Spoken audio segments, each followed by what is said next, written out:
episode of Chatty Broads with Bekah and Jess.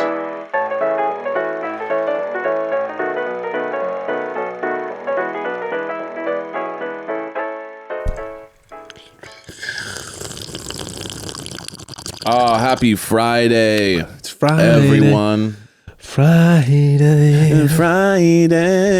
Gotta get down on Friday. We should do like we're by the way, we're working on a new theme song and a bunch of different ideas, but now I'm thinking maybe we should do like a cover of that song where it's like Friday, gotta get with the bros on Friday. You know what I mean? Happened to the Chatty Bros? Yeah, well, we're gonna do something like that too. I can't wait for those guys to send us their fucking song. We have someone working on a song for us, so we'll see how it goes. Fans, baby. If they ever do it, we'll see. We work in house. Evan and I refuse to work with anyone who doesn't listen to our show. This is a cult. Yeah.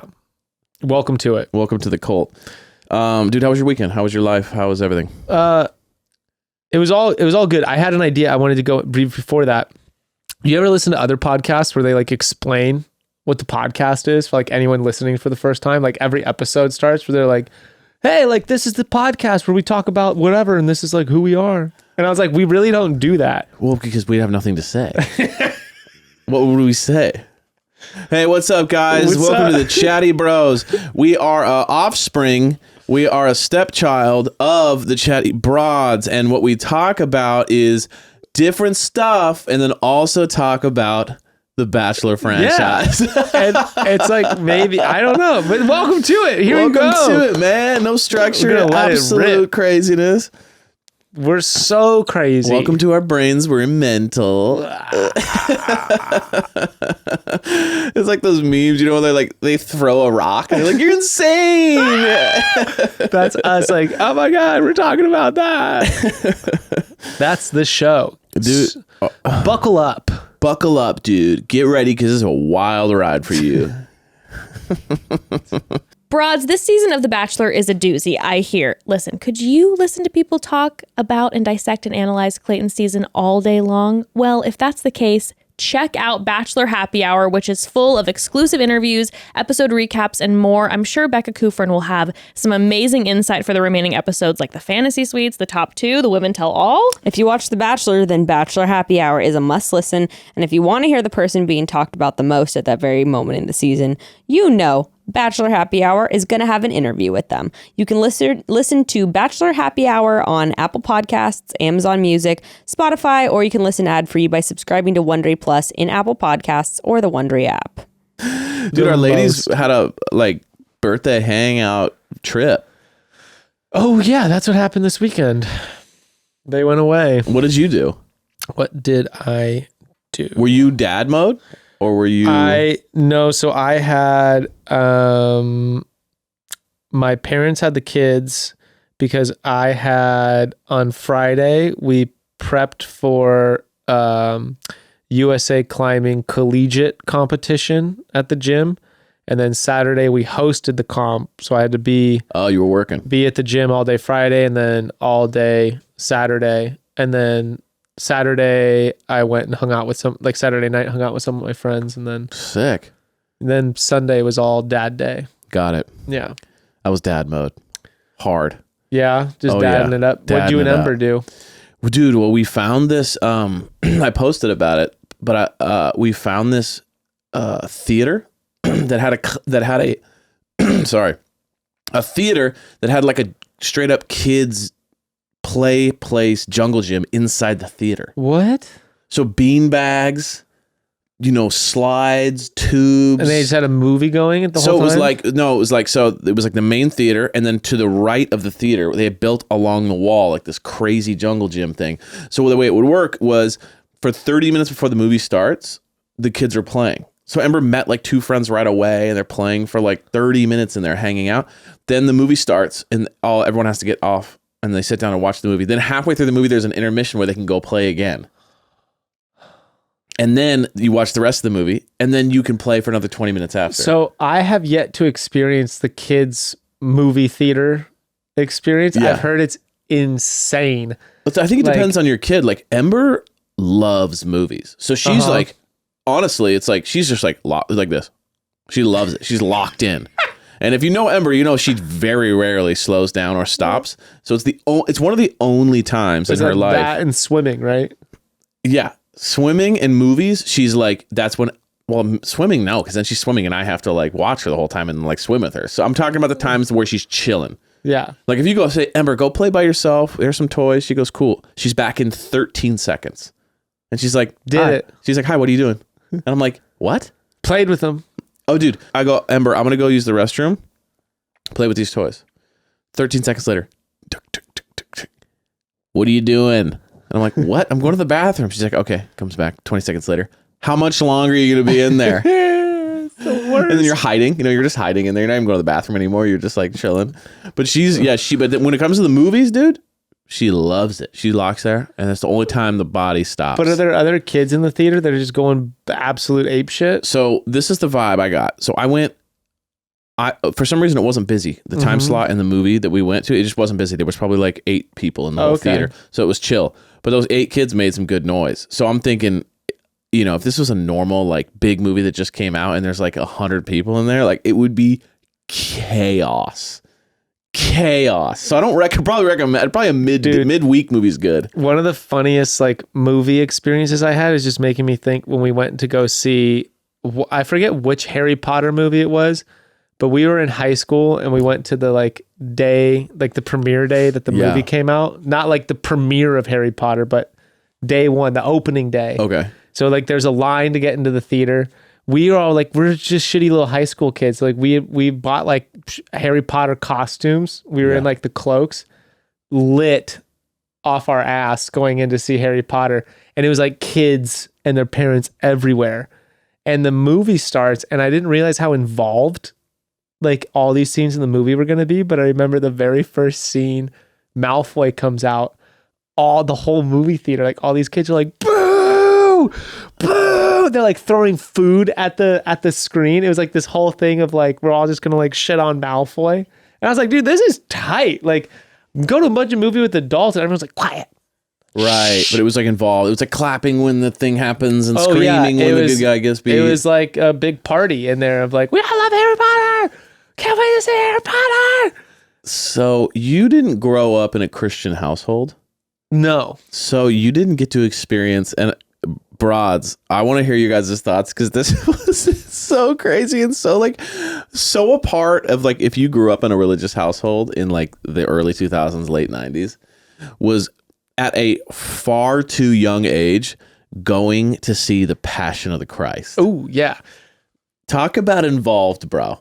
Imagine seeing what would be an NC-17 level violent movie like at 13. Or like 8. And so you're watching this actor being like murdered in the most horrific way possible. And your parents are just looking at you and like, yes, this is what this is about. This is love. And you're like crying and you're like, ah, and you're fucked up for like 3 days. And they're like, But then the same parents will be like, you cannot watch Star Wars because it's too violent. Yeah. Dude, I mean like, I've watched The Passion. Have and you seen I was it? like, yeah, dude, it's not a fun. I mean, it's just, I have a hard time thinking of it as like a movie. You just like watch this guy. It's a trauma experience. Yeah. You just watch him get brutally tortured to death. Yes. So during the weekend, you know, we did the movie stuff. We did like, you know, I don't know how you feel about it when like whenever you're just with the kiddos, like on Saturday, Sunday, like no, you know, whatever, let's say, whatever, all help's gone, school's not in, whatever. You're just you and them. Your day just becomes like, how do I keep them occupied, right? Like you're just in the zone of like, I'm not going to really get anything done. And I just need to figure out a way to like keep them busy so that they don't revolt and, you know, have a revolt against me. And then I was having this kind of thought about like being a single dad. How do you think you do being a single dad? Oh,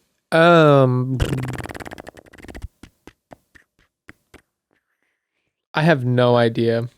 I want to say that I would just crush it because my move would be to like, okay, you're just a mini me now and you're going to grow up really fast. It'd be like, There Will Be Blood.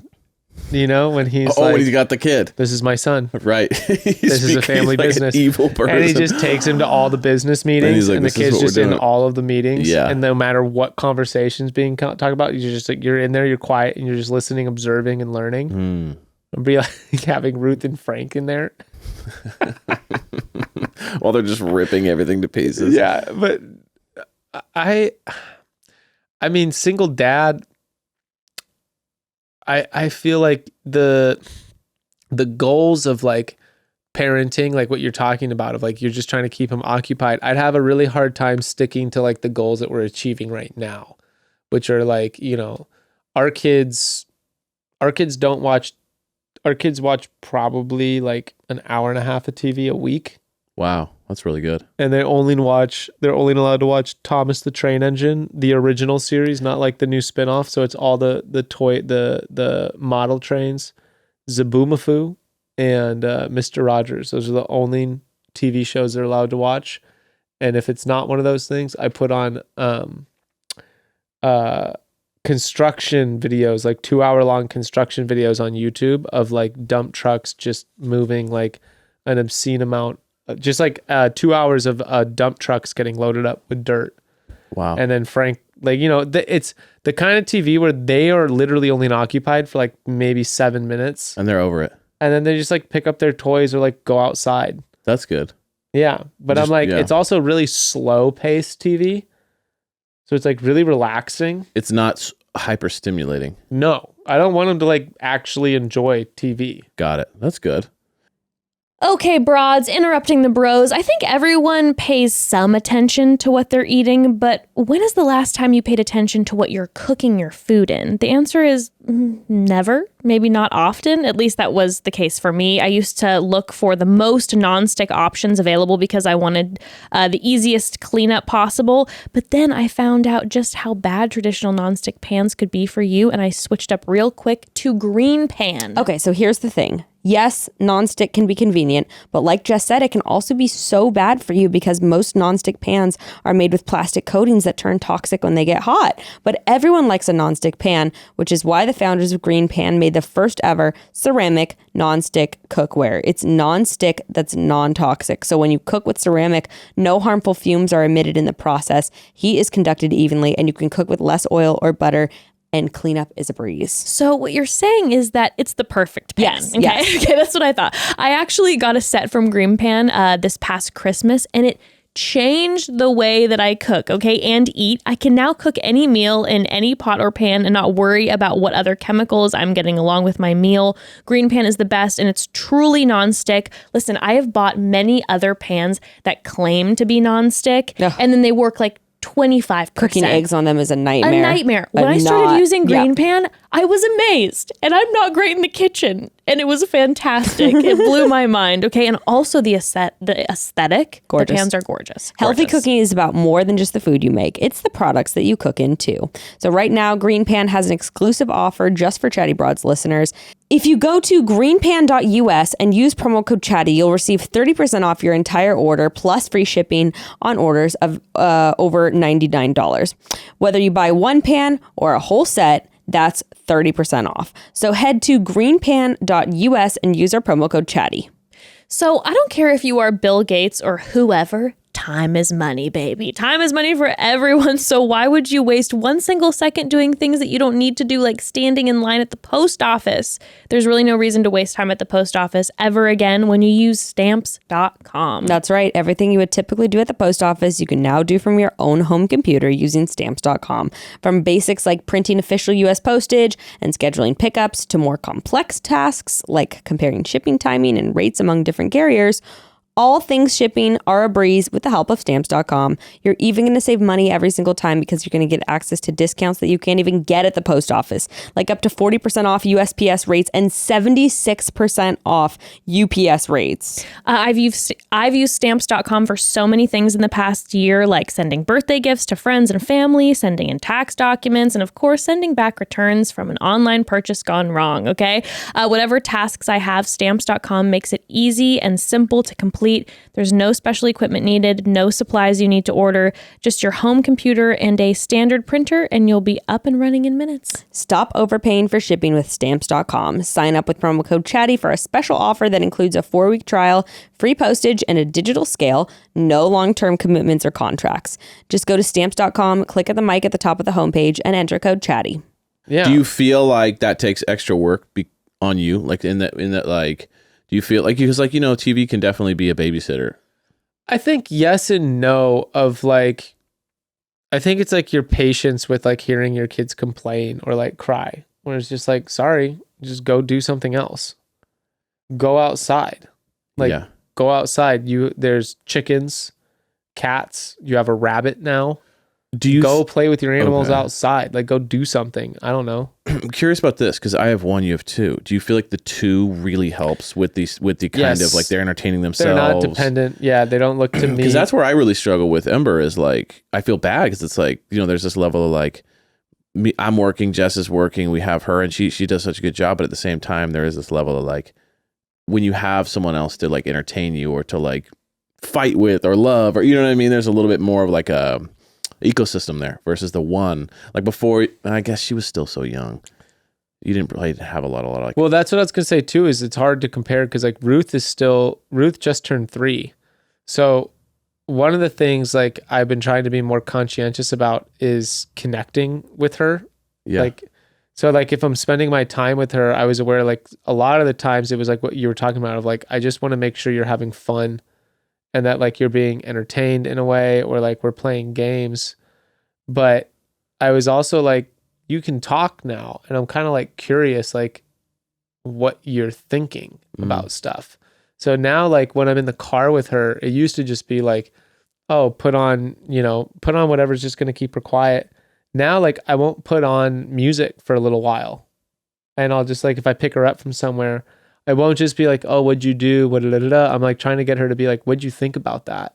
Did you have fun doing that? Like, what don't you like? What do you like? What don't you like? A little more next level. A little more, dude. And once you get her going, she'll just yap. Dude, and it's hilarious. Like whatever it's her perspective on stuff.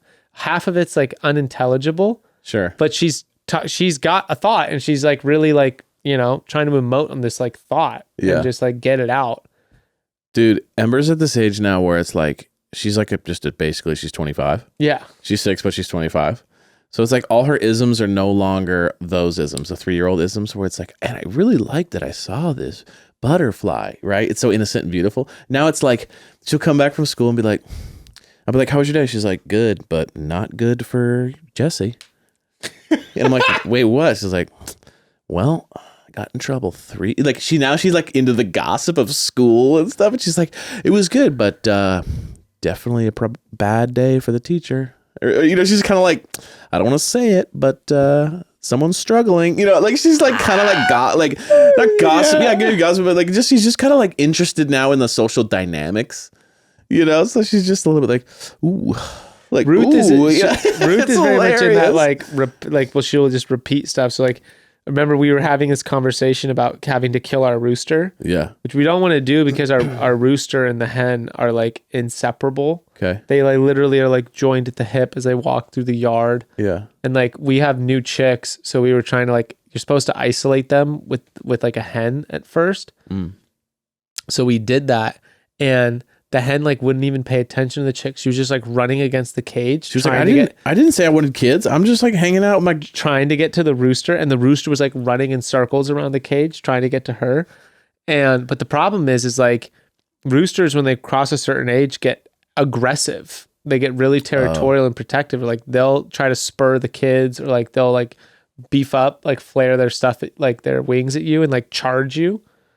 Just freaking kick it away. But I was like, man, like we're probably gonna have to kill this rooster. Yeah. Like this is like, and we're talking about it. And anyway, it's like something, I don't have any issues with that. Sorry if anyone does. We eat chicken. That's what happens to chickens. Don't really feel bad about it. And we were talking about it in front of Ruth. Next day I see Ruth out there in the yard, and she's chasing the chickens around. And she's going up to the rooster, and she goes, "We're going to kill you and we're going to eat you." Oh Oh my God. Yeah, like just And I was like, do you even understand? like what that Like, is. are you even connecting like when we have Probably chicken for not. dinner? No, That it's definitely literally that thing? Definitely not. No I know that's where way. I'm at. Is like, you have no idea. She's just repeating something. Exactly. But it is hysterical to watch her just go around and be like, we're going to kill you and eat you. And go Oh around and I'm my like, God. you little psychopath. Yeah, and the neighbors are like, oh, we need to move. Oh, yeah, because they're like screaming in the backyard. We're gonna kill you. Yeah. Dude, Ember's in this zone now where she's like, again, she's just so old and so smart with like, she's like street smart. She's crafty. So she can just read anything now. Like she can understand what you're trying to say. So like if you say, oh, 5 more minutes, and then it's been like, let's say 3 minutes. And she's like, how many more minutes? And you're like, still like 5. She's like, no, but it's been 2. It can't be 5. It can't be 5 because it's already been 2. So what is it now? You know what I mean? That whole thing. And then like, and she also does this like, now she does like emotional manipulation. Mm. So she'll go, Now she does. I mean, they Always learned that have. early. Yeah. but she's just so aware of like the dynamics. So she'll sense when I'm getting frustrated. And then she'll just throw a, I love you, daddy. So like after she did something that was off limits or bad or wrong and she got disciplined, and I'm like, Ember, please stop. You need to stop. And she's, yeah. Fine. Daddy, you're the best daddy ever. And I'm like, you little, like, dude, she's just too smart. You know, like she knows, like, okay, let me lighten the mood a little bit because I'm gonna need to ask him a favor later or like a treat later. Let me just kind of open the equilibrium's off. Let me bring it back down to like, dude, she kills me. Ruth will go up to me or Bekah and she'll start petting our face. Right. And she'll go, shh, daddy, it's okay, daddy. It's okay, daddy. It's just a little accident, daddy. We'll clean it up. That she did. Yeah, that she did. That Mhm. makes a huge mess. She goes, it's okay, daddy. It's just a little accident, daddy. And then give you like a kiss on the cheek. By the way, And you're clean like, this up because I need my thing over here made for me immediately. And then she's like, okay, I'm going over here now. And she gets really quiet when like, she talks I to you. know if I make too much noise, I'll be get involved in all this. Bro, I've been accusing her of emotional manipulation since she was maybe like 8.5 weeks old. They're so on it. And Becca's like, she's just a doll, baby. Like, she can't be emotionally manipulating. And I'm like, Bekah, she's literally crying. Like, you've said like it. no tears are coming out. She's crying like you literally just said she just fed. She's so full if she feeds anymore, she's gonna be throwing up. But like that's all she wants. And she's just crying to have it. It's Right. like I get it's comforting, but also like she's doing it so that you will come in and do that. And I was like, that's literally like you've said it yourself. She doesn't need it. She's manipulating you to go in and get this when you don't even want to do She's it. like Sarah when she's crying and there's no tears, and you're like, wait, where are the tears? Yeah. Clayton's like, I don't believe you. I don't believe We're like, you. we don't believe you guys. They're just like, it's bizarre to see the transition from like just sweetness to like sweet, but also like aware of the dynamic that is going on. When you see they have around. an agenda. Yeah, when you see they're trying like- to achieve something and they're not going about it the basic way. Like when they're 2 or 3, it's just like, I want this. Why don't you give this to me? Wah. And then But if when you- it's like they get older, they're like, okay, that doesn't work. So let me strike deals and let me try to see if I can do like 2 nice things to get the one thing I want that he doesn't want to give me. You know, it's because like, there's also an age like right where Ruth's at is the age where you're like they stop listening to no yeah, and they're like, and they that's just not good wait enough. for you to turn your back, and then you see them and they're like 6 feet up, Right. like in the cabinets trying to get exactly what you said they can't have, Yeah. and then you yell at them and it's like, well, you can't really yell at them because Right. of it's like And we taught them yeah. because that's what we do in our But lives. now she's at that age where it's like she realizes that she can't just do that. So now she has to go like get crafty about how she's going to go about getting you to give her what she wants when you already said she can't have it. This is what they didn't tell you about having kids. Was the like, they tell you about the diapers, they tell you about the money, they tell you about the work, the schoolwork, but what they didn't tell you is that you're actually living with another human that like is aware of the dynamic and has the mental fortitude and power to like, you have to go to battle with if they are disagreeing you. Oh, you're at war. You're at war. You're at war with your child. And they're the cutest, funnest things in the world, and they know it. Yeah, exactly. And then for like 20 years, you're just at war with them.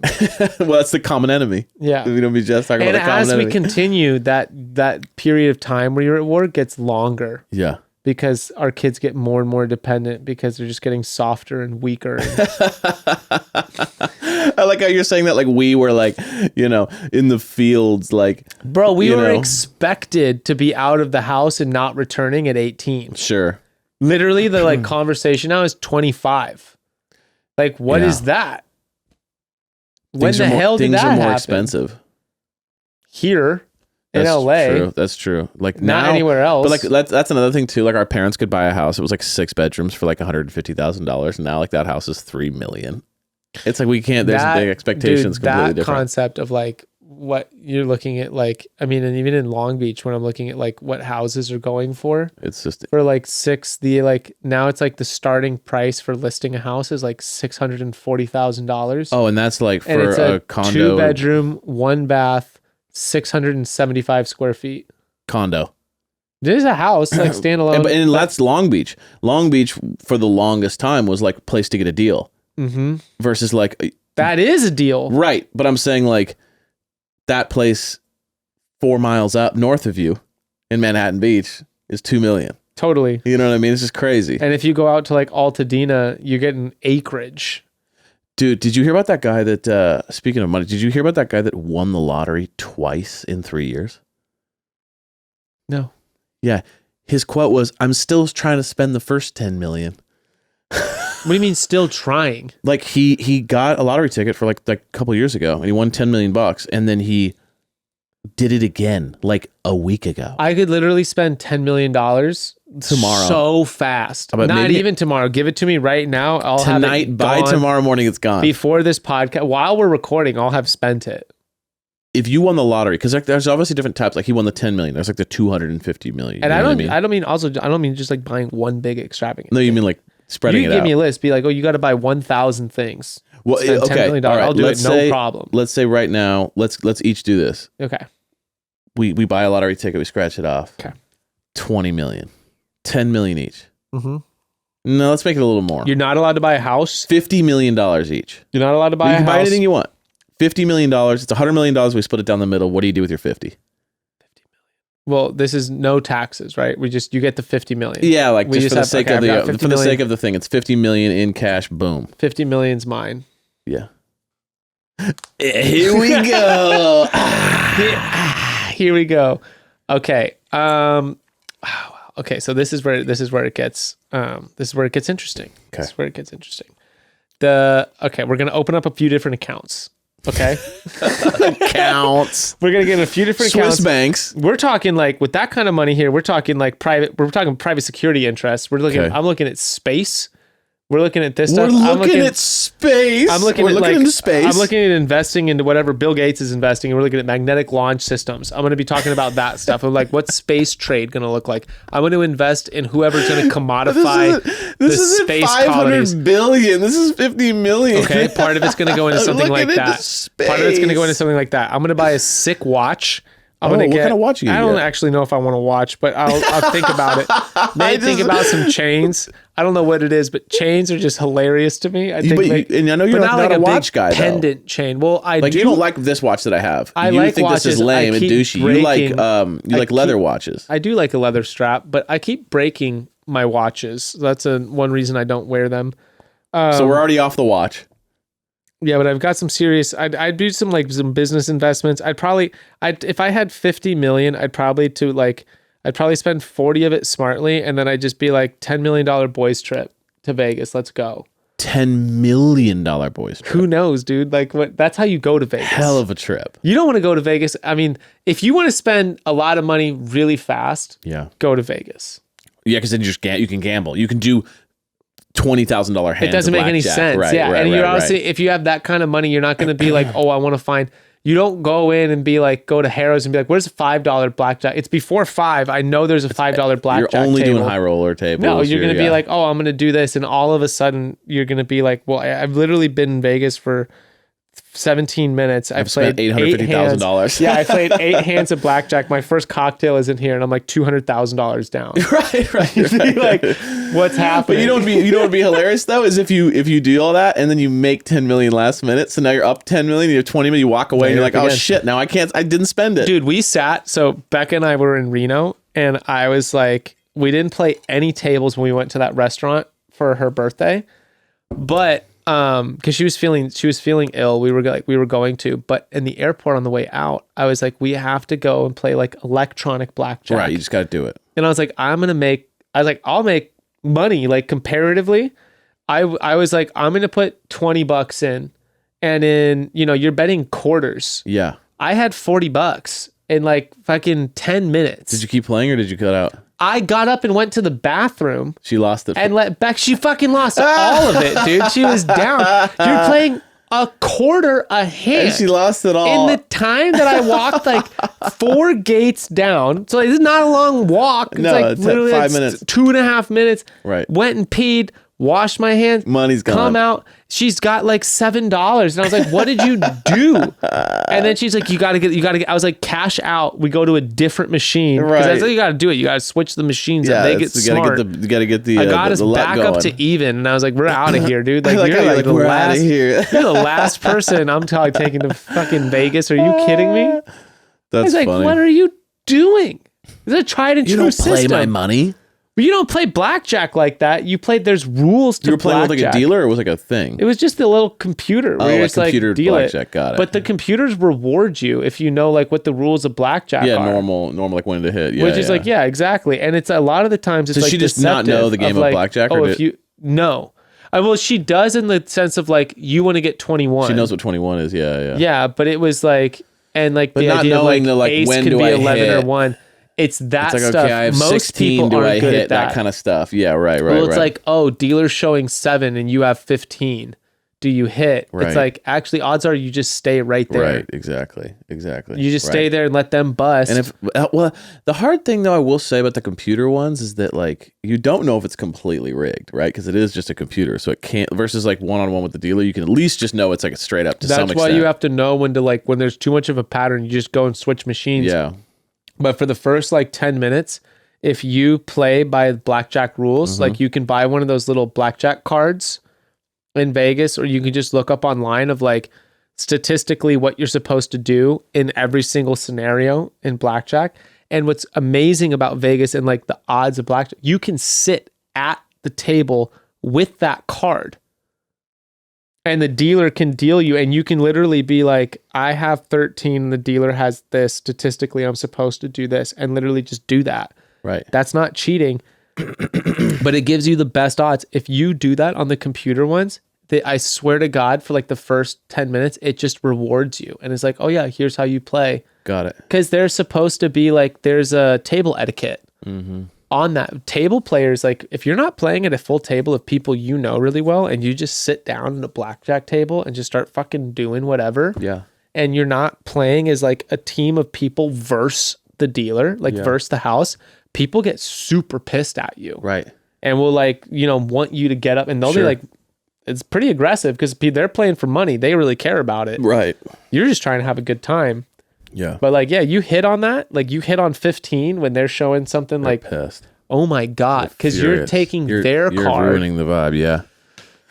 So anyway, my theory, my passive, unproven life experience theory is that the computers will reward you. And if you think that like earning $20 in 10 minutes is well worth your time, like I do, because I think about how that equates to an hourly pay. Like if I just earn $20 in 10 minutes, that means I'm earning, you multiply that by 6, I just earn $120 So an hour. you're not a degenerate then in Vegas. You're very fuck like no, dude. practical. I'm extremely Like practical. you go to in like a Vegas. blackjack table and you win $200. You're like, cool, fantastic. There's dinner, and then we're good, and then you're like, it's all an equation for you. Vegas for me is not fun when you care. Okay. You have to set aside like a specific allotment of money, and when you just go like, this money is not money anymore. This is just like tickets, and I'm gonna go play these games. But like winning it, it's not like, oh my gosh, like if I go with $500, and I've been up like well over what I set out with, Yeah. and lost all of it, Right. which I also think is like kind of fun. That's the journey, right? You don't go like that's generally the journey of the whole process Yeah. is the emotional highs and lows. But when you get married to the like, it's only in about like, dude, if you have $500 and all of a sudden you have like $2,000 and all of a sudden you're just like, oh my gosh, like I have this $2,000 now, and all of a sudden, like you can't lose any of it. But that's the vibe I'm getting from you, that you're like that. That once you win the money, you're like, I'm out, because then that's my money for my trip, and that's, you know what I mean. Versus like, I feel like the more of the classic gambler is like, you end up with nothing because you got greedy. You went with the process. You got drunk. You know what I mean. You kept enjoying the process, as opposed to like I am now practically getting out with my money. You know gambler what I mean? in my mind is the like when you start digging down, where you're like, I said that I was only going to spend $500, and now you're withdrawing like another 200, and then you make that 500 back. Like you say, you break even, and then you're like, okay, I did that once.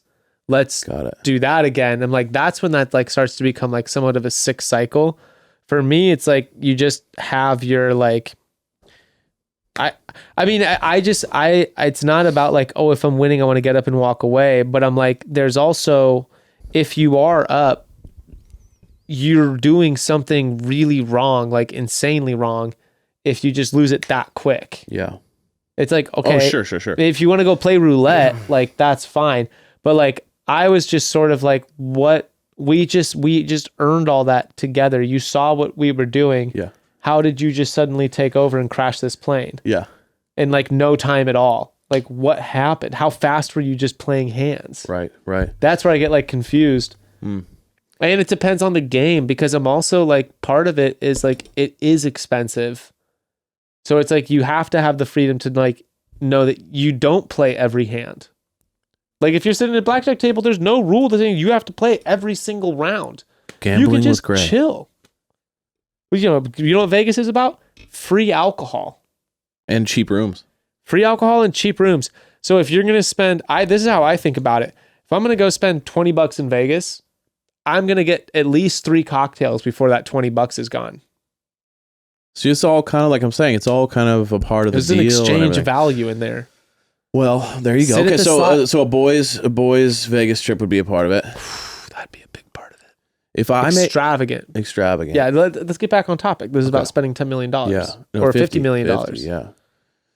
Okay, so for me, I wasn't prepared. So you have all this time. I wasn't prepared on this. I just but you had all this time to prepare. No, I mean, if I got $50 million, the first thing I would do. $50 million. The first thing I would do is rent an insane private jet. Mm-hmm. Like the super nice one, over the top nice one. G11. Sure. I don't even know if that's G48. Real. Spaceship. Okay. Bezos' spaceship. Yeah, I'd rent the spaceship. I'd call 7 to 10 of like the closest people in my life who I just want to spend the time with. I rent the most insane house in like on like an island. Mm-hmm.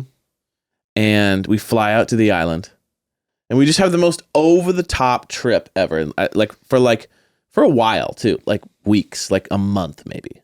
Safari. Just the most insane, sick thing ever. Like just live like a billionaire, charter an unbelievable yacht to cruise around. You know what I mean? Like $1 million trip. You know what I mean? Just unbelievable. While I'm there, game planning what to do with the rest of the money. So like we have the conversations at dinner, like, well, what should we do with this? What this? And then it'd probably break down from there. Like once I came back, buy like my dream house. So a place where I want to live, where I'm just kind of like done. I don't have to think about housing anymore. And like, I want to be here. Make sure that like Ember's school is good. You know what I mean? Make sure that she's in a good spot. That's considerate. Make sure that we're just like that might even be honestly like create a school. Like I've thought about this, like create a school for Ember where it's like you find 15, 20 kids who are like in the same kind of world she's in the same interests and and then like hire a teacher and like make sure they're really like cared for in a way that's like custom, where it's like we gotta identify your strengths and we're not gonna try to push you into the system and like stuff like that. I don't know, just experiment with that kind of thing. So like set up our life to where it's like really just like set for like the next steps of whatever. And then it would be kind of normal from there. It'd be like give some. Then it would be like invest a good chunk, right? And maybe find an amount that I can just live off of. Like I can like take 10% of it and then be like, okay, cool, that's what we live off of. And then invest another chunk where it's like, okay, cool, we're building businesses, we're doing things like that.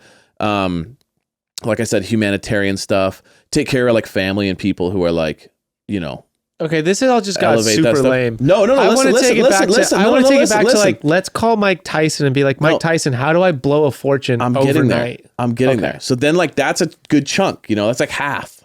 Okay. You know what I mean? Because I'm not buying a $30 million house. I'm just buying like buying like a 5-bedroom house that I really like. You know what I mean? Yeah. And then, but it's like sick. And then it's like have a good chunk where it's like, cool, for the next couple of years, we can just do insane stuff. But that's too long. I thought this was about spending it like ASAP. No. I'm saying what would you do if you got $50 million? I'm saying because then I'd want to know if I burned it all quick, it would be the funnest quick ever, and then I'd be like left with a hole in my like soul because I'd be like, oh my god, now it's all gone. But I would try to find a way to be like, I'd want to like have on retainer like an adventure guide, to where it's like, okay, cool, like this guy once a month takes us somewhere and we do some insane shit. So like I just text him and go, hey, I need a boys trip. Put it together. And it needs to be insane and it can't be in America. And he goes, boom, and he like puts together, it's like a concierge to the world. Or me and my lady want to get out of town for a week. Hook it up. And then he's just like, oh, okay, you're going to Barbados and you're doing this and we have this set up for you. I'd want to get into like producing a movie. Be like, let's produce a movie. There you go. That's a really good way to just blow a shit. I want to write a movie and make one. Cool. I got the writers for you. We got the thing. Okay, the sick. What's your movie idea? Let's make a movie. Be like, okay, it's a space opera. Right. Exactly. This is. And the Ninja Turtles are in space, actually. And we're going to have a crossover, universe crossover. It's got Ninja Turtles meet the Power Rangers, and they have to save the universe. From Frieza. What's funny about that is like what rich guys do in Hollywood. Mm-hmm. Where they have a bunch of money and then they're like, I want to make a movie, man. And that's how cult movies are made. They're like, listen, it would be like Jurassic Park was awesome, but what was missing from Jurassic Park for me was Indiana Jones. We're angels. Angels and Indiana. And magic. And Indiana Jones. Yeah, it's just like, what? What's Harrison Ford doing? Call him. Yeah, call him right now. He's still acting, right? I bet your dad's worked for guys like that. Just like weird billionaires who are like, I want to make a movie. And you're like, well, okay. My dad has, it's just rare in Hollywood. He has this thing called integrity. So, okay, sorry. Excuse me, Evan. I figued there was a prize for everything. My dad was a strike leader during the writer's strike. I figured there was a prize for everything. No, that was, I mean, I still think I would be really interested. I wish you could look up like play by play of like how these guys like MC Hammer, like what did they do to lose all their money? Well, I know it's like, I know when you look at it, it's like Mike Tyson lost. He had like $500 million. Dude, he's done it numerous times. Yeah. But he was like buying tigers and shit. Like that's how I was like, dude, but it's also crazy is he's living in Vegas. There's no income tax. So he just if he wins the fight, he gets $300 million. He has that money. I think the point to the story is it's really easy to like, that's why people like win lottery and then like 3 years later they're broke. You know what actually does it is boys trips. Yeah, it's boys trips actually. When you look at like what these guys did, it was like, oh, if you're gonna buy like a $20,000 Rolex, you bought one for all your 10 buddies in your posse. Now you're 200, 300, and then you want to buy a Lambo, you buy everybody one because you can't be the only one with it because it's not fun if none of your friends have a Lambo. Because your friends as well. Don't have the money. Yeah, and then you got to all street race and do dumb shit with your friends. Yeah. That's like how you blow money. All right, broads, interrupting the bros one more time. You know what they say? Variety is the spice of life. And my God, that has never been more true than when it's applied to working out. Living in Los Angeles, I've gone through so many phases of my fitness journey. There was, of course, the Pilates phase. There was the gym phase. There was the yoga phase. There was even a running phase, although one was the shortest, and that was the running, okay? But without fail, I always would get bored after a few weeks of each workout. But ever since I started working out with the Peloton app and the Peloton, that doesn't happen anymore. That's because Peloton has literally every single type of workout available on their platform. So if you thought Peloton was only cycling classes, you're so wrong. You can try out so many other types of movement like bar, strength classes, yoga. You can even try their newest discipline, which is boxing. Dude, I love, like I've said before, their guided runs that you don't need a treadmill for. Then they also have treadmill like runs, walks, treadmill hikes even. Dude, there's so much. And like their floor strength routines. I love them. Peloton's great, even if you don't have a gym at your disposal and you're just working out from home. And I also like to alternate between yoga and HIIT classes, and each day is different. So I really look forward to my workouts. One of the best things about Peloton is not only are there tons of options for the workout type, there are also tons of options for the workout time. It doesn't matter if you have 15 minutes or 75 minutes. There are so many options to choose from, so you can get a good sweat in. For a limited time, try the Peloton app for free for 2 months, then $12.99 a month after. New members only. Visit onepeloton.com/app to learn more. That's 2 months free at onepeloton.com. That's what's so weird to me when you hear about like billionaires who make a bunch of money and then they're like proud about the fact that they don't change their lifestyle and they still live in their like old house and they're kind of Like the Google guys still drive like the 80s Volvo. or Bezos back in the day, he drove like a Civic until his company was worth like 15 billion, and then like It's like now it feels safe to upgrade. what's his name, Berkshire Hathaway guy, the Warren Buffett, he still lives in his house that he bought in 1952. It's like a 3-bedroom, 2-bath in Ohio or whatever. It's kind of like, why are you collecting all this money? What's the point? I know, right? I enjoy the practical aspects of a reasonably sized house, though. I don't want to have. I think it's insane to have such a large house where suddenly you are creating jobs for people because your ego needed that house. But then you're creating jobs. That's pretty cool. Sort of. If it's like Job but creation. then the problem is your house becomes a workplace for other people. It's a compound. So it's just like It's a someone warehouse. else's office. You know, like if you have to have like a full staff of people, you're never really alone in your house and nothing's private and you don't like get those moments of like escape, which I mean is not so different than having kids and someone waiting for you at home. We were joking, work just becomes your escape from that entire or the situation. The bathroom. You're like, I just gotta like, when you don't real even quick. have to. But I am like, I'm wildly uncomfortable if I were to have like staff around me, be like sitting outside and then all of a sudden your gardeners show up, or like this person just like, you forgot that they're scheduled to clean the pool. Right. And you're like, I wasn't planning on the pool guy coming today. I was just like really in this like Zen moment. And now you're like, well, I'm in your, I own this $7 million house, Right. but now I'm in your space. Excuse me. I'm Which sorry. in Venice is a 2-bedroom, 2-bath. And he's like, I never want to be in a position where I'm like apologizing for people who like are working for me to make my environment more enjoyable. I'm like, I don't want that. It's funny because we've both been around celebrities, and it's funny when you see celebrities because that's what their life's like. Like, Yes. celebrities don't go anywhere without a team.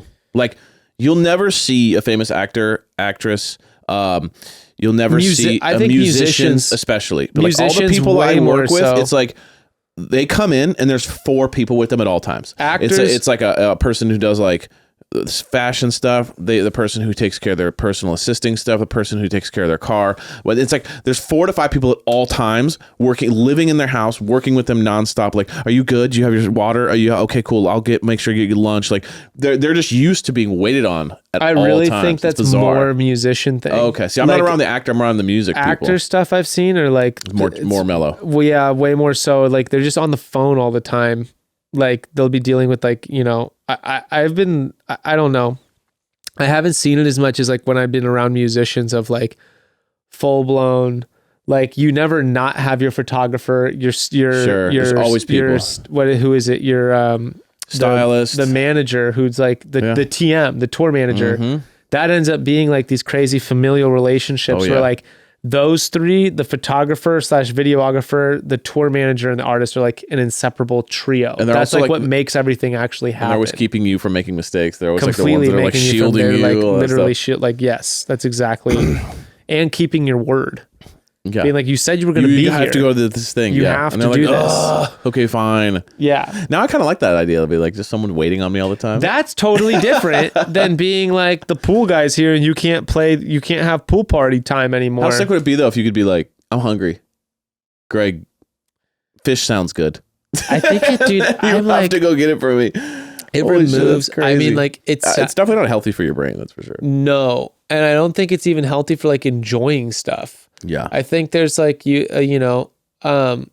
like my favorite meals, like you can go to like an insane sit down restaurant or whatever, like have the best chef in the entire world cook a meal for you. It'd be like extravagant. It'd be a really cool experience. Have it be like really good, whatever, it tastes good. The best meals for me still are like on a backpacking trip. Sure, yeah. Where 'cause you're like, I just walked. It was hard too. It took some effort. I just walked like 14 miles, and now I'm gonna fucking make this like shitty fucking thing of like beans and rice, like dehydrated beans and rice, and throw like a bunch of butter and like, you know, salt in it, and then and some cheese, and you sit and eat it, and you're like, oh my god. And I think that goes back to the lottery thing, where it's like after like 6 months, you'd be like kind of bored. Like I've kind of done all the trips, I've done all the crazy stuff.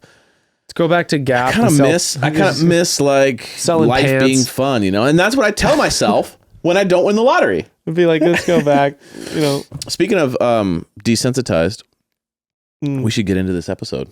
Oh, talk about a guy that's just, you know, being courted, and he won the dating lottery. He's just being courted and pursued by everyone. What were your thoughts on the episode? I mean, we had this is hometowns, everybody, so it's like the family meets. Hometowns is always boring. It's definitely, personally, unless there's like a crazy family member that does some crazy shit, it's always a little bit like. Which there are some good family members in this, but who was your favorite family member? I really liked Serena. Is it Serena? Serene's brother. Yes.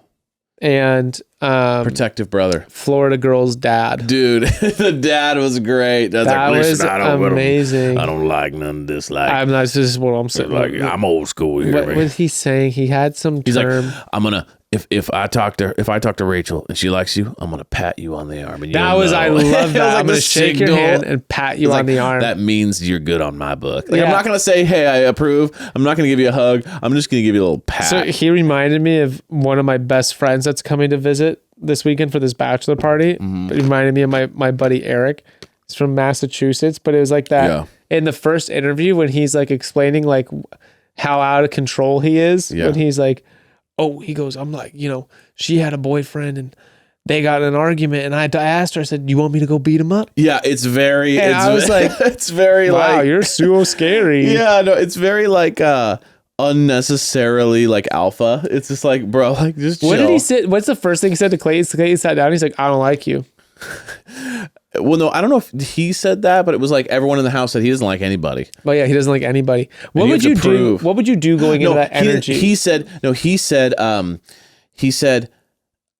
you have to prove to me like why I should like you. Like that was what he said in the interview. And it was just like, wow, what a way to meet someone. What would you do? I would love to see someone just like, if some dad wanted to come out and be a hard ass on that, I would love to see a bachelor be like, we throw down right now. Be like, honestly, let's fight. Honestly, like if that's what it takes, if that's what you want to see, like fucking jump, dude. Jump, old man. Come at me. Let's see what happens. And just challenge the dad. And just be like, cameramen would be like, what is going on? Like this whole thing. They would love it. I would love to see a bachelor just come on and be like, I will knock your old ass out. Let's go. Let's go out front right now. Let's go in front of bring your daughter out there. Bring your wife out there. Let's go out in the street. Call the neighbors. Let's make a spectacle. And just see what they do. Just be like, cool. Like set a mat up.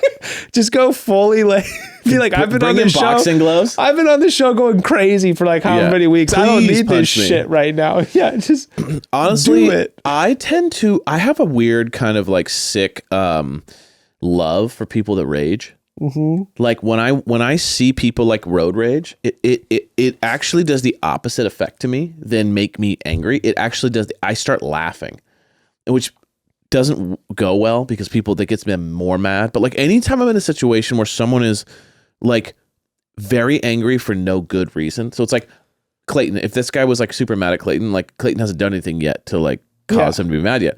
So anytime I'm in a place where someone's freaking out, like, you know, let's say you accidentally cut someone off in line at a restaurant and you didn't know they were there, and the person goes, "Excuse me," you know, that whole thing. I don't freak. I immediately start laughing because that's just like, holy shit, like you're so mad about something so hilariously small that like you're losing your mind. So I always just do stuff like, it's all good. You okay? You know, and then they just lose it. But like, so for me, like, I think if I was having to walk into that environment, I would just be laughing and I would just be like, hey, like, that's so... I would just say stuff like, you're scary. You know, I'd say shit like that just to like be like, you know that this is kind of silly, right? So that you're funny. Like trying to be scary right now. Cause it's like, listen, like we all know Clayton's huge. Clayton's enormous. He's like 6'5", 250 muscle. Oh, yeah, and so the it's like a dad- little bit like dad's like, what are you gonna do? Like, hey man, That's chill. my point. That's sort of my point. It's like, bro, you're gonna literally like try to intimidate Clayton right now. Like, what is your goal? What's your end Clayton goal is like from this? a mountain. Yes. I mean, he's like a teddy bear of a mountain, but like he is still, he's nonetheless, yeah, he's massive. But that's what, it's so funny you said that. My reaction isn't to go aggro. I go into like stern dad mode. So Where I'm you would stern dad him back. Oh, I'm just like, I would be like, I was just thinking of your store idea, like when I've been in the store with people where I'm like, you're behaving inappropriately. Really? You dad him. Oh, like shame into just like, what is wrong with you? And to like, you do not act like go outside. Yeah. And that's immediately where I go to is like, straight to like, from right down here, there's no in between. It's immediately like you're grounded. Right. That's like my go. That's sort of how I handle those situations. Got it. Doesn't matter who it is. I'm like, it comes out before I've even had time to consider like what's going You on. discipline them. Just immediately into like, that is problematic and that is not how you handle these situations, Right. and that is rude behavior, and I do not tolerate rude behavior. And you are going to get a timeout. Yeah, and he's that like, "Wait, is what?" just, we're going outside. That's not, you need to go take a big deep breath outside right now. Yeah. You know, you march yourself out that door. Think about you what tell you the did. dad that, he's like, I don't know, like I'll give you a I pat mean, on dude, it. Yeah. if this is my thing, it'd be like, what are you trying to prove? I think it's kind of like a way, obviously, like there's some emotional struggle there. So instead of him being able to just like be real and talk about like maybe some of his nervousness like- and his frustration, he just he like, was also like I'm this. scary. You know what I mean? Like, yeah, it's definitely like at a very like, Every scene, he was like, right. I don't like people. But it's really just, it's very sensitive. Like you can actually tell these actually like extremely sensitive. And that like the only reason why you would be so, you have to prove to me you like, is because you're really scared and really sensitive. So it's like, you know, he's one of those guys that like he has 2 drinks and you start talking about like college and he starts bawling his eyes Oh, he's out. emotional. He's Dude, when just his like, daughter, "I don't when know," she you know? gets in there, and Yeah. she's like, I was just really worried that you were going to be mean to him, Daddy. And he's like, all that matters to me is that you like him. exactly. If you like him, I'm going to go out there. He's going to get my approval. He's just the sweetest guy. She's like, inside, you don't like but he's anybody. trying to be He's like, tough. it's true. I don't like anybody. And he's It's like, that's not true. You probably Not like at you probably all. like most people, but you're afraid to look soft or something Not like at that. all. Yeah. But that's like, you know, I think of other episodes. What's her dad? What's her, you know, go back to my favorite Bachelor of our time. Go back to Ari Leindyke. He goes and meets, have you ever seen this? I don't know. He meets Lauren's dad. I don't know why I have such a vivid memory of their season, but he meets Lauren's dad, and his dad's like her dad's ex-military, like fucking West Point type shit. Oh, wow. And her dad's literally like, if I don't like him, like, you know, and her dad is like, you tell like he's not kidding. It was like one of them, like, okay, this is like sort of an intimidating thing. He walks in, total opposite. Sweet, nice. He's like, oh my gosh, like you like the same things I like, oh my God, like, this is awesome. They're just straight buddy. Immediate, there was no like telling the camera, telling the producers, like, I'm gonna be a hard ass, I'm gonna whoop his ass, I'm gonna do all this. And it's like, no, you're not. So then what would be The moment, what would be the scariest parent, you know, to deal with? Like what attitude would be the most intimidating? I think the most intimidating for me would just be the like someone who doesn't, like anyone who's making like anyone who's trying to tell you to like really show like how intimidating they are. That shit would freak me out. I mean, that wouldn't freak me out. The dad who like doesn't even want to talk to you. The dad who's like, whatever, I don't fucking care. Like that is what would freak me out a lot more. And not one who says that, not like someone who's throwing like, I don't want to participate. The dad who's just like, no, like I'm literally not going to talk to you.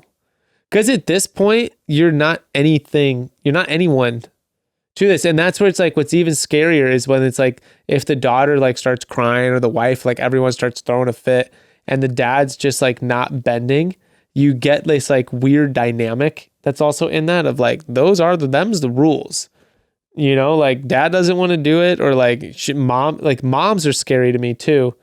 But it's like that, the silent, just like take a look at you and just be like, no, Yeah. like I'm not talking to you. That would be so much harder because then you'd be like really, you'd suddenly need to be like dating the dad and be like, all of a sudden that approval actually really does matter. Most of these guys, like when you see, you've seen 100 tough dads on these shows, they cave the moment that the guy's like, yeah, your daughter has ambition. And like, I really respect that. And I think it's really cool. And they're like, oh, she was pretty cool. You're all right. You're all right. You know, you're dating a few other girls, but like, that's okay. I think, Like, what? yeah, I think the one that would scare me the most is the one who disagrees with the entire process. You know what I'm saying? Like I'd rather have the guy who's mad. Where you I don't can't trust get any man around it. kind of guy, or the nice guy, or even the standoffish guy. But the guy who's just like, I don't even understand why you even went on this show. Like, why are you doing this? This can't be real. This is a joke. Like the person that's just like belittling the whole thing and then is like distrusting the daughter or the husband, or the son, and distrusting the bachelorette, and then just kind of whole time they're looking at you with disappointment and they're kind of judging you, both of you, and they're both just like, you guys are pathetic. Like, I think that would be the like really intimidating one, because I'm kind of like, we're starting off with them like not liking my existence, as opposed to just like, prove to me you're good for my daughter. It's like, no, this whole process I disagree with, so therefore you're already in the doghouse. I think that'd be tough. Bekah's dad, when I was talking to her family about it, like if they were going to go to hometowns, he was like, no, I wasn't going to be there. He was just straight up like, I don't respect a single aspect of this show, so much so to the point that even if she's coming to hometowns, I won't be there for it. And Allison was like, he's not, like, we literally, like, we had to have a talk about it. And she was like, it was going to be me and your grandma and like, you know, this other person. And her dad was just going to be like straight up, like, absolutely not participating. See, that would be very Zero. intimidating to me. And it's funny you say that, because I met Bekah's dad the other day. When did you meet? At the birthday. Oh, yeah. Dude, that dude is very intimidating. That's what I'm talking about. Your dad is like, so nice. He comes up to me, he's just like, oh, hi, nice to meet you. And he's good. By the way, your dad's so cool looking too. He's just like cool glasses on. He's got like a cool like hat on. Like, I'm like, who's the fucking like rock star? Like who invited the famous like musician? Dude, he literally looks like a famous like musician who like lives in Malibu now. Like that's what he looks like. He's into wearing like old Stetson hats. Dude, he's like and Stetson hats. He has like cool black glasses on. He's got some cool outfit on, and then he has like a scarf. Like he looks just like the guy that you would assume he is looks like an old like 60s rock and roll. Yeah, he looks like a guy who like lives in Malibu in some mansion and like has hits. Yeah, that's Bekah's definitely dad his MO. Is like so intimidating. And I was just like, so I would imagine if I was like meeting him, I would definitely be like, okay. Oh, dude, whenever I'm having, this is like still where it's like, I still don't know where I sit. No, I can totally see that. I don't think you ever will. No, dude, I mean, my favorite. So, oh my God, I'm so glad you brought up these stories, because we had, dude, the best part of Ruth's birthday was we had Anna and Elsa impersonators. The Anna impersonator was like, oh, where's your bathroom? I need to go use the bathroom. She comes up to like, I'm talking with one of Bekah's like childhood best friends. Okay. And her mom. And we're like, oh, it's over here. Yeah. And she goes in and Bekah's mom just goes, oh, she goes, I'll be right back. She goes, I need to go inside and make sure that she's not stealing anything. I was like, are you serious? And she goes, oh yes. She goes, I'm going to go sit on the couch the entire time she's in the bathroom and make sure she's not going through anyone's purse. We were like, what the fuck? Like, that shit blew my mind. Right. And then I was teasing her about it. That's a very intimidating statement in general. I was just like, dude, like, she's not, like, what are you talking about? She could be. That's an interesting But then she take. comes out and she goes, well, no. She goes, girlfriend of ours. She goes, her daughter went to a bachelor party. She goes, they hired a male stripper. And she goes, I like a male stripper and Anna is the same. Dude, but this is also like, of course, Christian, like, yeah, right. It's like, this is what you get. Allison, this is what you get. Why are you telling me about your friends, my girlfriends, who seem all out of control? They're not hiring male strippers for their parties. But so anyway, she's telling me about it, and she goes, well, they go, yo, you can change in this room. Happens to be the room all the women put their purses down in. He never came out of the room. He went through everyone's purse, stole everything of value, and busted out the window and just left the party. So she was like, oh, this person's coming in here and they're going to use the bathroom. She's like, I'm definitely walking through and I'm going to sit. She literally sat on the living room couch till she left and followed her outside. Oh. And I was dying over that. I thought that was my highlight. That's the highlight of the kids' party. Wow. Personally. I love that. Yeah. So to bring it around though, it's like, it's funny you bring up her dad because it's like, he would intimidate the shit out of me. So yeah. Like, but that's what I'm saying. Okay, you said that he was like that about the thing. It was like, that's the guy that would be most intimidating. Not the guy that's either mad at me or cool with me or quiet. It's the guy that kind of just goes, this whole thing I disagree with. Well, no, so this is her dad. Her dad will ask you a question about like, Evan, hey, so Evan, like you work in music. What do you do with that? And then you'll tell him, right. You'll tell him and he'll go like this while you're talking. And he'll look off. Like you were like, sorry, it isn't important. It isn't important. 5 seconds into it, you lost him. He goes, and then you finish, and he'll just go, yeah, okay. Like you didn't pass the test. And then he'll just sit there. He's okay with just like sitting in the awkward silence. And he'll just go like that's terrifying. I'm sweating you just talking like this. He doesn't give a fuck about you. Right. That's everything he's telling you. And you're just like, I don't know what to do. Because then you'll start like nervously just like gushing information. You start, and then you make yourself look like an idiot. Because you're like, anyway, did you hear about the thing the other day? And he doesn't care. He literally doesn't need to fill that space because he fills it with his presence. Nothing more intimidating to me than that attitude of like, he doesn't care to make conversation with you. If he's not interested, he's not talking to you. But he's not going to force it. No. And so then you look like a bumbling fool. No, and because you're trying to fill the air. All he cares about, like, which is really funny, which I really respect, is like he's just like all he wants is like honesty and like actual presence. Okay. So it's like he doesn't want you to agree with him. He doesn't necessarily even need to agree with you. He's not looking for bullshit. He's just like don't try to like gas him up. Don't try to like present yourself in some way that's like not really who you are.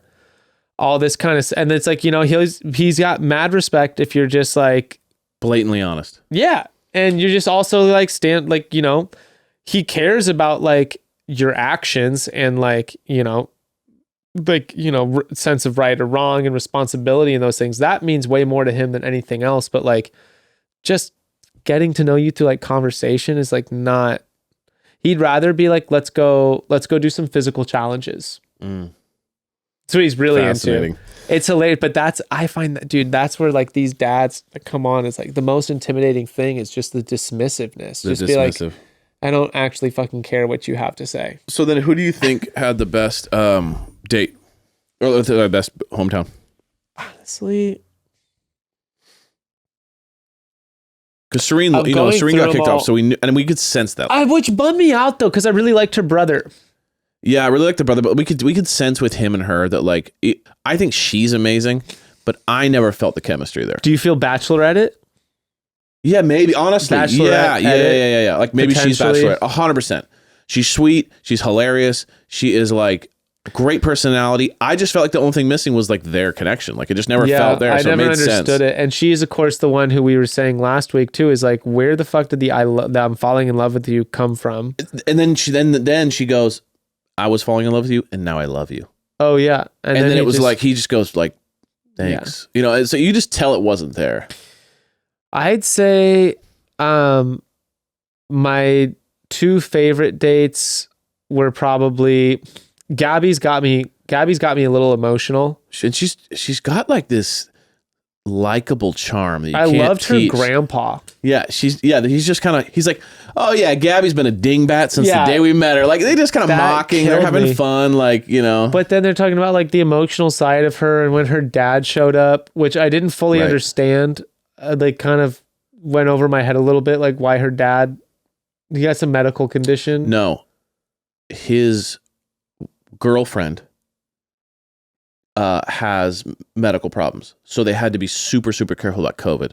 So because she was out with all those people and doing things, he was like, I can't be exposed to anything because I could bring it back. Understood. Oh, she had cancer.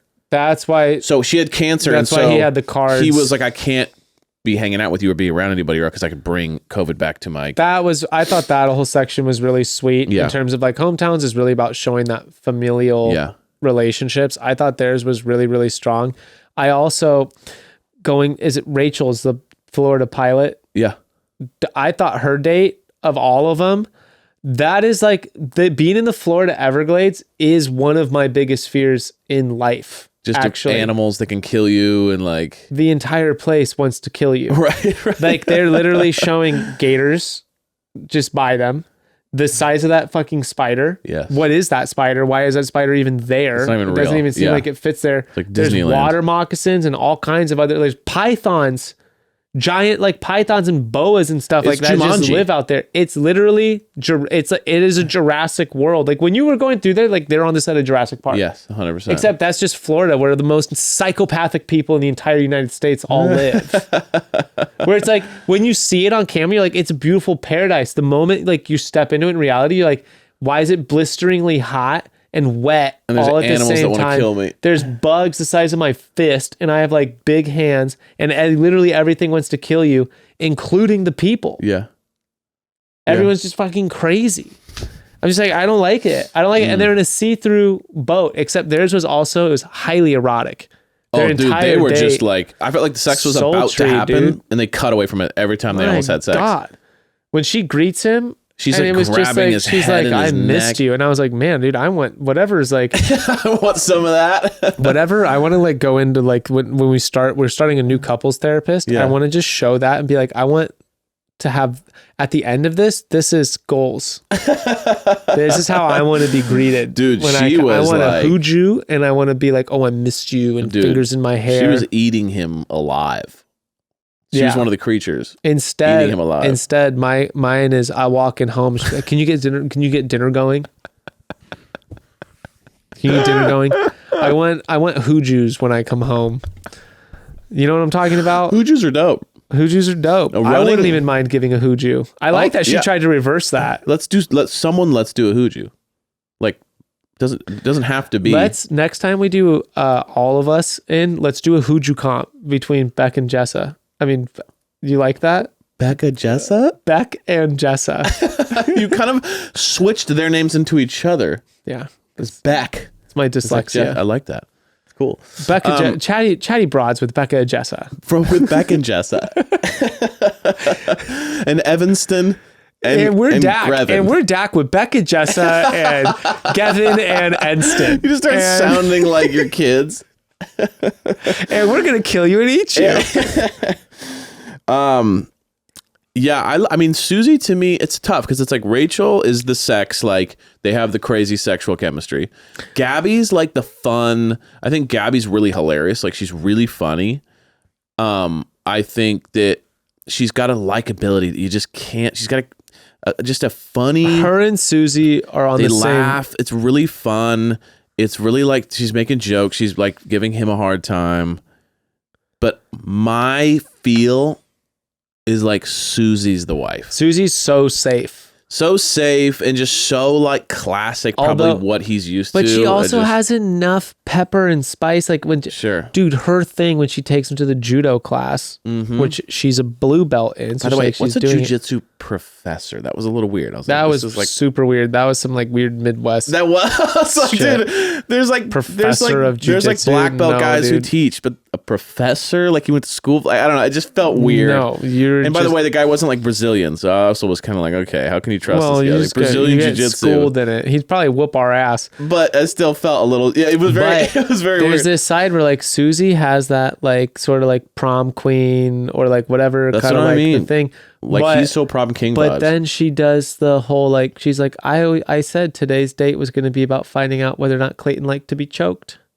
She kind of threw the sexual vibe out there. Yeah, and he does. And you're like, yo, what's up with that? She Susie, seems a little schmucky. Yeah, she seems a little very conservative, but then all of a sudden she'll throw out some stuff. She's like, choke Clayton. Okay. You're like, what's up? Susie with the spice. Yeah.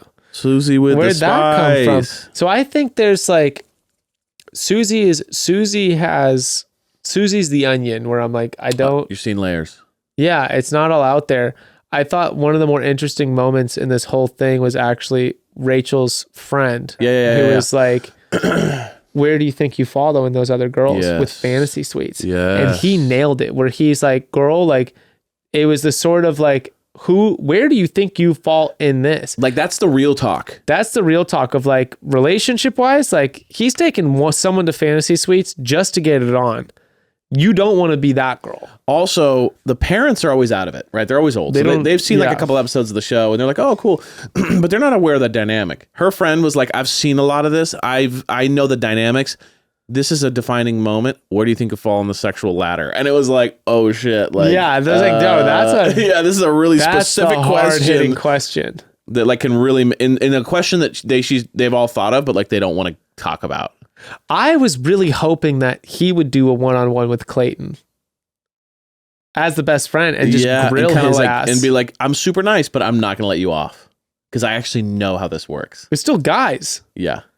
Just be like, I know exactly how you're thinking about this. I know what you're doing. Yeah. I want that conversation. Because I'm also feeling a little bit like, Clayton is playing Mr. like knight in shining armor.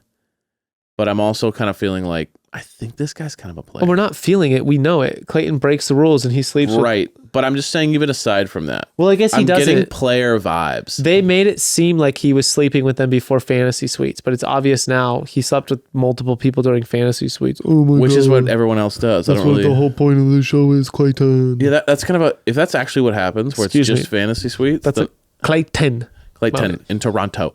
But like, that's a little, if that's just what it is, I'm going to be a little pissed because I'm gonna be like, you guys let us on that like they had been sleeping together like throughout the show. And then like he revealed it like versus like, I did what everyone does. Like, what? Yeah. It's like the whole point of the show. Like, he's like, I slept with a couple of you. And afterwards, I also told you guys that I loved you. Sorry. And then he's just like rolling on the ground. And he's like, oh, I'm broken. I do like that. I'm broken. I can't wait for that episode. Also, they previewed at the very end. They previewed the Women Tell All, which is just going to be lit. What is that? Is that next episode? Please I don't tell know. me that's next episode. But it's heating up, dude. I think the next couple. Can't wait. I'm coming back. Someone's gonna come back though. Like someone's gonna elevate to just. I hope that Cassidy walks in with a Bane mask. She's gonna be. Oh, I hope that like she catches wind of our impression. I'm thinking someone's gonna be in like full Vader, and you're just gonna have like choke. Someone's gonna get like choked out from across the room. Dude, now you're just crossing your fantasies into this show. And you're just gonna be like, you're gonna see like one of the girls like. And she can't breathe. She's be like collapsing on the ground, and you'll just see her come in from across the room, just like. And Shanae's just like.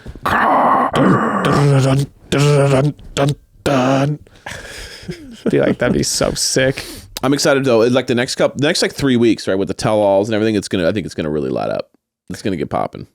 I'm still waiting for people to just completely lose it. Like lose all decorum. I want to see just a full out fight and brawl. Well, I know I've focused on this, but we see it in other sports. You see it in basketball, you see it in baseball, you see it in football all the time. People get worked up and they just like abandon everything. And like the whole team's like, let's rush out of the dugout and beat the shit out of the pitcher. Yes. Doesn't matter that we're on TV. Doesn't matter we're going to get fined. Doesn't matter that all our contracts like on this. I'm waiting for that tell all when it just gets so heated that they just cut and you get the like rainbow blocks of like Tetris on your screen. It's like message from our sponsors. And you just like come back and everyone's disheveled. Yeah, right. And, like, everyone's just bloodied. That's what I want. That's my ultimate goal for reality TV is bringing back. I mean, reality TV used to be about just like get them to the psychotic shit. Yeah, dude, Road Rules and all that was fighting. They would just get them drunk in the club and fight. Where their brain breaks. And be like, what is happening? What's interesting about this kind of ending situation here is that I don't think I've seen in a long time 3 people that truly, honestly believe they're the one. And the Bachelor, Bachelorette is like not really showing a winner. Like all 3 of the remaining women are like very I could possible winners. Like I'm not seeing a clear forefront. Like there is like a massive connection with all three of them. They're all crazy chemistry. They're all having a blast together to the point where there's like, well, now it's like, that's bro. where, dude, that's where I want to bring back to like our previous, man, I wish we had organized so we could call these guys right now, but I want to bring up to the final rose people and be like, dude, are you going to really tell me that those girls aren't in love with him? Right. And that he's not actually in love with, Let's have Game of Roses on the next week or two. I firmly believe it. Let's call him I think up. he'll be happy with any one of them. I Yes, think I what's agree. actually going to be the hardest for Clayton is to be happy with whoever he chooses. That's why I and agree. not have remorse over the decision of letting the other ones go. He's gonna have to be struggling the most because of the torn. Like he's gonna be like, man, each one has something I like that like beats out the other one, and I don't know what to do. Yeah, I agree. we Well, should definitely. it's We'll call him. We'll have him on next week. Yeah, next week or the week after, depending on like what breaks out. But I completely agree. I think it's like he's gonna be like, I honestly do not know what to do. Yeah. And then he's gonna suggest they all move in together. That would be sick. And he's gonna be like, let's do the first polyamorous. They should do a polyamorous, or the first one where they all move in together, and then that's the new show. Speaking of which, of polyamory, do we want to, aside from Game of Roses, do we want to reach out to my friend who's polyamorous and have him on the show? I'm down. Let's find out what this is like. I'm down. Super right. down. He has a really positive perspective on it, by the way. I love it. I want to hear about it. I know. We may not, depending on how the episode goes, we might not let the girls listen to it, or that conversation's going to all come back. They're gonna use it Because that hasn't been talked about in a while. And I'm That's not true. too mad about it. like maybe we should leave it off the books. Yeah, maybe. But we should see. He's a wild card. I love it. I love wild cards. Well, we love you guys. Thank you will so see much. you next week, and the season's Should we heating do up. one? Sorry, I don't mean to, just one. Maybe one plug? Yeah, let's do it real quick. One plug. That's what maybe we call it. One plug. One plug. One plug. How's that song go? One love. Oh, dog thing. Doggies. Ooh, doggies. You ready for this one? Let's do it. It says I got in there. North Star Hounds. Here's a little treat What for is you, Evan. this? Oh, Get out of here. it's for. They're like bibs or like little scarves for dogs. Oh, And they're tiny ones that could look at fit this on our for Ashley. children. Oh yeah, that's for Ashley. This could go on our kitties. Technically, the small ones work for cats too. Oh, it's what it says in there. Oh wait, wow, this is very confusing. She wrote on this side, and then it goes onto this side. Oh, whoa. Hello, Right to left. Bruce. Hello. Hello. That's what it says. I love listening to you guys and the ladies. Shout out broads every week. Thank you so much for sharing. Plug something. I run North Star Hands. Is that what it is? North Star Hands? Hounds? A dog bandana. Sorry. I can't tell. Like sometimes, Here, it's on the if you package. screw up an N or a U, like the Hounds. North Star Hounds. But look at missed the curve. Oh, Look at where my Unless finger you is. printed it wrong on the- Zoom in on your YouTube, you guys. Can you see that? A dog bandana company out of St. Paul, Minnesota, sharing some of my favorite patterns for Boris CI. Boris. What else? I'm confused. Why is Here. that? What's that CI after Boris? Boris. Oh no. Parentheses. I also have a giant dog, 2 Newfoundlands, plus Ashley, and then Gray. Technically, these small ones are for cats too. So You can sweet. find me at northstarhounds.com. IG is at northstarhounds. Love you and can't wait for your soon-to-be weekly episodes. Oh, because she sent this a while ago. Sorry, we're just finally getting this. Sorry. All of our products are shipped in recyclable boxes or compostable? Yes, that's how you say it. Compostable bags. Wow, thank you. That's how you say it. Definitely gonna rock this. I'm gonna put Boris in the beer one. Fucking earth killer. You don't even know how to say compostable. I was like compostable. No, compostable. You fronter. Sweet. Thank you so much. Appreciate Okay, you. who you We'll think- definitely use this. How far into this treat do you think Ember would get before she realizes it's a dog treat? Quick. She's very like. It's more me. Me would be the problem if that was Frank? set out. Frank? Eat the whole thing. No Whole problem. thing, no problem. Well, we this love you guys. Peanut butter. This peanut butter banana, dude. I mean, it's gonna be delicious. If Is it's this homemade too, organic it's just oats, basically all just natural food. peanut. Let's just go for it. Let's go for it on here. This is what's gonna get people to watch.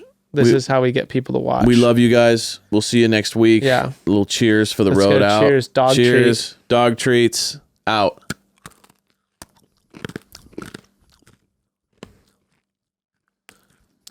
It's just lacking sugar. Dogs will love it. It's delicious. It's like a biscuit. This is what I imagine like sailors in like the 1800s to eat. Chat soon.